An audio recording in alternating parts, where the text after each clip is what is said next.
How to contact Amazon customer service.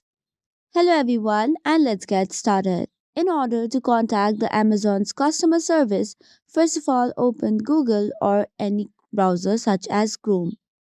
Once you do so, search for Amazon customer service and click on the first link provided as help and contact us. You can additionally search for the Amazon customer service number as well. Once you do so, you will see different types of recommended topics such as late deliveries, cancel items, replace items, and much more. If you tap on it, you can see different options that you can try on.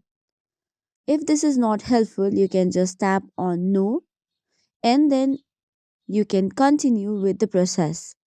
Next, you can click on Get Help at Customer Service Hub and this will drag you to the login page. Now, once you have provided your login details such as credentials of username and password, you'll be redirected to the page of Contact Us from where you can directly call to the customer service or you can chat as well. So that was it for today's video. For more such contents, do not forget to hit the like and subscribe button. Thank you and keep watching.